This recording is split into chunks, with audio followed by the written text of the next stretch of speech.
Go ahead. We're making No. dandelion Stop. wine. Today we're making dandelion wine. Today we're making dandelion wine.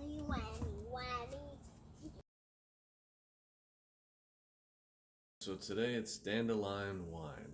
So what we have here, I'm going to show you guys all the ingredients and everything that we get started with. I'll post up the recipe too so everyone can see. And as I go through this, it's important to understand you don't have to be exact with these things. You know, you can be off by a little bit. It'll change the flavor here or there, but I think just getting it generally right with the process is going to make this come out real nice. So I'll take you through it here. So we got our water boiling, and I'm doing 4.5 gallons, so I need 2 pots for that. And also, if you have small children like I do, they are great at picking dandelions. So pick off the heads, give them a rinse. You don't want all the stems and things in there. If you have a few, that's okay. We'll fish them out later. Then we have some orange zest. It's dried zest. You can make that simply by taking orange peels and throwing them in the refrigerator after you finish an orange. And once you have enough, just toss them in the blender, grind it up. It's great for seasoning and teas. A whole bunch of lemon juice, honey, and sugar. So that's it. It's real simple. It's easy to do. All we're going to do now is boil up and basically make a dandelion tea.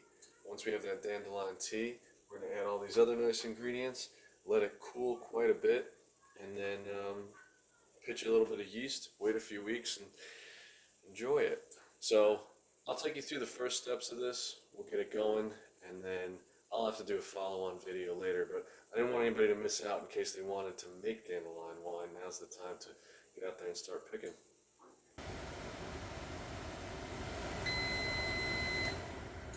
Okay, so our first pot is finished boiling. What we did was we tossed in some of the dandelions, and we basically made a dandelion tea. So we're pulling it out here, just dropping them off, and clearing out all the heavy stuff. Sorry about the camera work. Ugh. That's it. You can see it makes a nice brown tea. What's kind of cool about dandelion wine is it almost has like a beer flavor to it, because not flavor, but flavor profile, because you know, beer has the hops in it, and hops add quite a bit of bitterness on that back end. So when you add the sugar and the honey and everything inside of this, it really just makes a nice flavor. It's cool. Also, dandelions are, as I understand it, a mood booster. So, you know, that's good. But there's your dandelion tea, right? And that's about... Sorry, video cut off right there. But here, I'll show you one more time. That's about the color you should expect. And also, you should probably expect about somewhere around the 9 to 10% alcohol range for this recipe. So this big pot right here is the remainder, and you can see all the other good stuff there.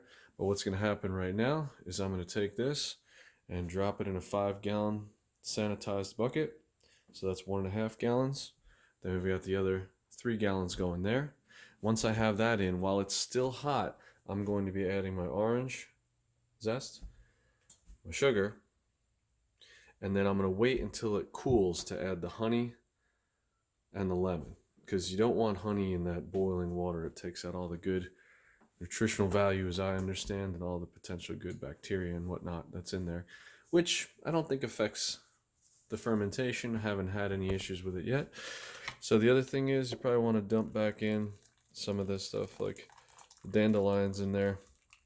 They definitely soak up some of that good juice, so give them a quick press, dump them back in, and then we'll get into more mixing in a minute.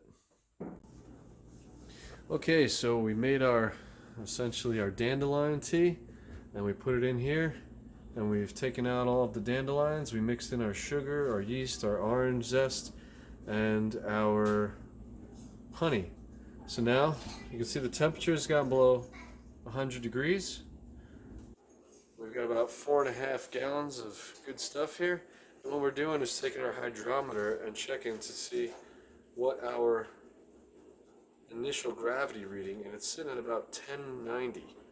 So what that means is this is the sugar content below, like originally, so that's how much sugar is in there.